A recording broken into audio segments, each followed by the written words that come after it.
Shot 365 começando, eu sou a Fernanda Soldatelli. Hoje é uma segunda-feira, dia 25 de agosto, e eu vou falar tudo o que você precisa saber para ficar bem informado em poucos minutos. Eu te prometo, é rapidinho, eu sei que ninguém tem muito tempo, então fica aqui comigo. Vamos dar uma passada por tudo que a gente vai falar?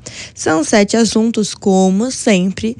Então a gente vai começar aí falando sobre o Corinthians, que deu uma lapada no Vasco, mesmo fora de casa. Seguimos falando sobre o ataque israelense em um hospital em Gaza que matou 15 pessoas, incluindo um jornalista da Reuters. Nosso terceiro tópico é um estudo de Harvard que vai escrever aí como que comer devagar e com moderação pode fazer com que a gente viva mais. O nosso assunto aí já do meio é: o Brasil conquistou sua segunda medalha de prata na ginástica rítmica no Mundial e fez história no Rio de Janeiro. A gente vai mostrar as meninas, explicar um pouquinho como foi. E aí nós seguimos aqui para os nossos 3 últimos tópicos. Vamos falar sobre como o tarifaço do Trump está pressionando... Tá pressionando as empresas e os consumidores nos Estados Unidos com um aumento gradual nos preços. Seguimos falando sobre... Isso aqui é bizarro, tá? É uma procissões com caixões vivos na Espanha. As pessoas vivas deitam em caixões para passarem pela cidade. Tem um motivo. Ninguém é apenas fora da casinha. Mas eu vou te explicar. E a gente termina aí com...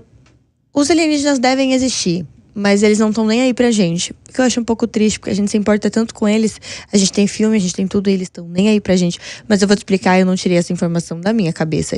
Eu te juro, eu tenho bases científicas. Então, se você ficou interessado, bora começar. Vamos começar falando aí sobre o Corinthians. Então, o Corinthians venceu o Vasco de 3-2 nesse domingo, em São Januário, pela 21ª rodada do Campeonato Brasileiro. A vitória encerrou uma sequência de 6 partidas sem triunfos para o time paulista na competição. Os gols de Alvinegro foram marcados por Micon e Guinegão, ambos formados aí na base, e Gustavo Henrique, enquanto o Vete e o Ryan, gente, eu sou muito ruim com nomes, eu peço desculpa desde já, foram destaques, descontaram para o Vasco. O resultado levou o Corinthians a 25 pontos, abrindo a vantagem momentânea em relação à zona de rebaixamento. Já o time carioca permaneceu com 19 pontos e segue ameaçado na parte de baixo da tabela. A vitória corintiana foi construída com o protagonismo dos jovens revelados ao clube, reforçando o papel da base no momento de reconstrução de equipe. Sobre os ataques israelenses, tá? Ao hospital Nasser, no sul da faixa de Gaza, deixou pelo menos aí 15 mortos nessa segunda-feira, segundo o Ministério de Saúde local, controlado pelo Hamas. Essas vítimas, 4 jornalistas palestinos, incluíam Hassan al-Massar, que trabalhava na agência de notícias Reuters. O fotógrafo Aten Kalad, também colaborador da agência, ficou ferido, e testemunhas afirmaram que 2 mísseis atingiram o local com intervalo entre os ataques, o segundo após a chegada de equipes de resgate e jornalistas. A Reuters confirmou a morte do seu contratado e pediu assistência médica urgente para o fotógrafo ferido. A agência informou ainda que a sua transmissão ao vivo foi interrompida abruptamente no momento do primeiro bombardeio. O exército de Israel e o gabinete de premier de Benjamin Netanyahu se recusam a comentar sobre o episódio. Já Al Zahera afirmou que seus jornalistas também foi morto em ataque, elevando para 6 o número de profissionais de emissoras mortos em Gaza neste mês. Israel alega que parte dos mortos tem ligação com Hamas, o que é negado pela emissora. O ataque ocorreu no contexto de uma intensificação de ofensiva militar israelense, que agora mira nos controles total da cidade de Gaza. Desde o início da guerra, em outubro de 2023, mais de 240 jornalistas palestinos já foram mortos, segundo o Sindicato de Jornalistas Palestinos.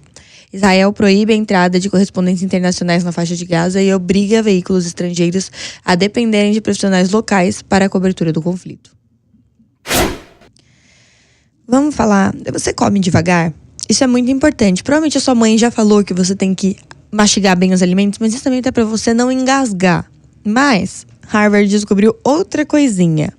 Então, Davi Sinclair, que é um professor de genética de Harvard e referência em estudos de longevidade, afirmou que o modo como os alimentos influenciam diretamente na sua qualidade de duração de vida.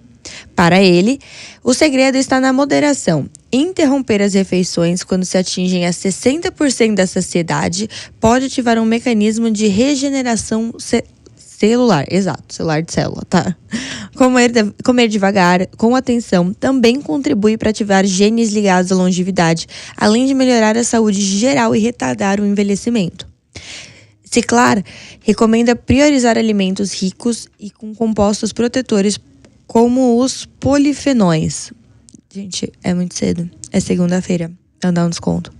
Presentes nas frutas vermelhas, vegetais coloridos, azeite, abacate e até vinho tinto.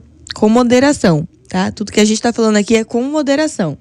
Segundo o pesquisador, as substâncias funcionam como estressores positivos, que acionam o sistema natural do reparo do corpo, herdado pelos nossos ancestrais que viviam em tempos escassos. Além da alimentação, o professor destaca a importância de outros hábitos, como sono de qualidade, exercícios físicos e conexões sociais.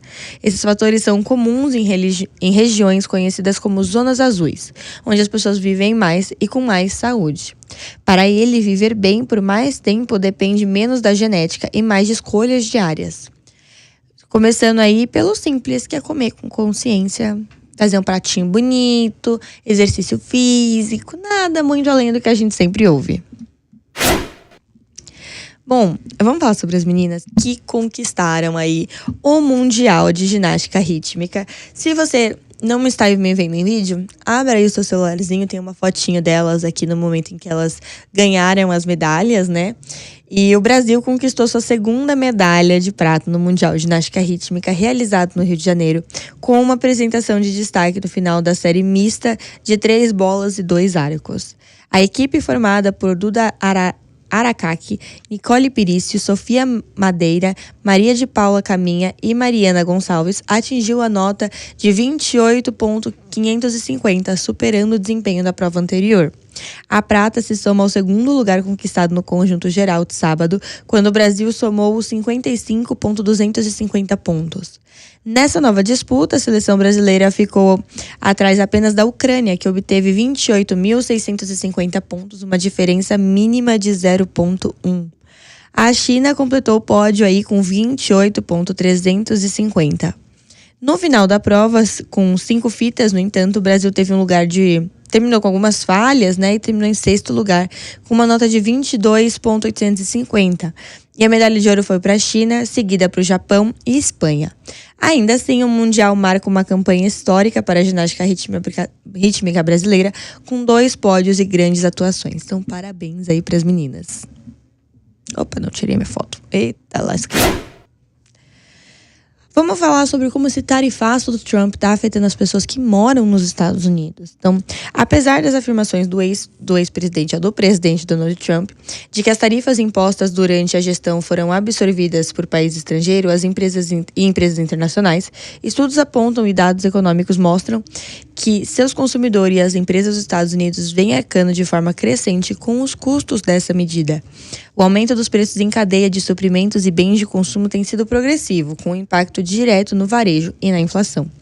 Segundo as projeções de Goldman Sachs, em outubro de 2025, cerca de 67% dos custos tarifários estão sendo pagos pelos consumidores americanos, um número que pode chegar até 100% se considerados os efeitos indiretos. A estabilidade dos preços e importação indica que os exportadores estrangeiros não reduziram os valores para compensar as tarifas, o que obriga importadores e varejistas a decidir o quanto conseguem absorver e o quanto será repassado aos consumidores finais. Muitas empresas têm optado por reajustar gradualmente, uma prática aplicada aí de sneakflation, que é aumentar aos pouquinhos. Esse cenário preocupa os economistas, sobretudo pelo impacto sobre a população de baixa renda, que já lida com orçamentos apertados. Relatórios de FID de Atlanta e declarações de grandes empresas como Walmart apontam para uma tendência de aumentos lentos e constantes, o que dificulta a percepção imediata, mas ainda assim compromete o poder de compra. Em resumo, o peso das tarifas está sendo diluído ao longo do tempo e é cada vez mais sentido pelas casas americanas. Gente, o que eu vou falar agora pode parecer é muito absurdo. Mas se você de novo está me vendo em vídeo, você está vendo imagens. Eu tenho provas, tá? Numa pequena aldeia na Espanha chamada As Neves, milhares de pessoas se reúnem anualmente para uma procissão de Santa Marta de Ribartemi, uma tradição com mais de 300 anos em que os devotos que escaparam da morte desfilam em caixões abertos como uma forma de agradecimento pela vida. Esses fiéis, chamados de ofertados, acreditam que a santa, irmã de Lázaro na tradição cristã, intercedeu por eles em momentos críticos, como doenças graves ou acidentes. A celebração ocorre todo dia 29 de julho e reúne moradores e visitantes, misturando fé, cultura local e festa popular. A romaria é marcada por missas, cantos tradicionais e estilo folclórico galego, e símbolos religiosos fortes, como os caixões acolchoados dentro onde os ofertados desfilam, carregados por familiares e amigos. Há também promessas cumpridas de forma mais intensas, como caminhar sobre joelhos ou sobre caixões vazios. A cerimônia, embora curiosa aos olhos de quem vê pela primeira vez, é profundamente respeitada pela população local e considerada uma parte essencial da identidade de As Neves. Além do aspecto religioso, a festa também possui elementos pagões e culturais. Há churrascos, músicas ao vivo e comidas típicas como o povo à feira. Doações em dinheiros ou animais já feitos à igreja, como forma... eles doam animais. Eu fiquei um pouco confusa, desculpa. Como forma de agradecimento. E a devoção de Santa Maria já se tornou a romaria em um evento turístico oficial de Galácia. Para muitos, como Jorge Coutinho, que participou após sobreviver ao alcoolismo, entrar no caixão representa uma mistura de renascimento e relevância. É um ritual que beira o místico e o simbólico. Eu acho muito legal ver como os outros países têm culturas tão diferentes da nossa. Partimos aqui para o nosso último tópico, que eu acho que é... Já ouviu aquela frase? Se todo mundo entendesse a sua insignificância? Bom, pelo visto, os aliens não estão nem aí pra gente. Tá? Apesar de nunca termos encontrado provas concretas de vida extraterrestre, cientistas são praticamente unânimes ao afirmar que, dada a vastidão do universo, é extremamente improvável que estejamos sozinhos. Apenas a Via Láctea tem cerca de 300 bilhões de estrelas, muitos como planetas potencialmente habitáveis. Estudos recentes, como conduzidos por Meg Adrian Pocock e Tim Albrecht, sugerem que a descoberta de sinais de vidas, ou ao menos em ambientes propícios, pode acontecer já na próxima década. A vida, no entanto, nem sempre evoluiu para formas inteligentes ou tecnológicas. Na Terra, bilhões de anos se passaram até o surgimento de uma vida multicelular. Mesmo que existam civilizações avançadas, as chances de que usem os mesmos meios de comunicações que nós ou que estejam ativamente tentando entrar em contato é pequena. Além disso, o tempo e as distâncias envolvidas são colossais. Uma mensagem vinda do centro da galáxia, por exemplo, levaria 25 mil anos para chegar até a gente. Quanto às visitas alienígenas à Terra, a maioria dos cientistas acredita que ela é improvável, ao menos dentro de um curto prazo de existência como civilização. Há limitações físicas de viagens interestelares aliadas aos fatores de sorte e sincronia temporal, tornando o contato direto algo muito longe, algo remoto. Pode ser que eles já tenham vindo há milhões de anos ou que só cheguem aqui e não querem mais nada com isso. Então é isso, gente. No final, a gente se preocupou tanto com os alienígenas e ataques alienígenas, e a chance deles existirem, deles virem pra cá e deles quiserem algo com você, com a sua família e com o seu dinheiro é basicamente impossível.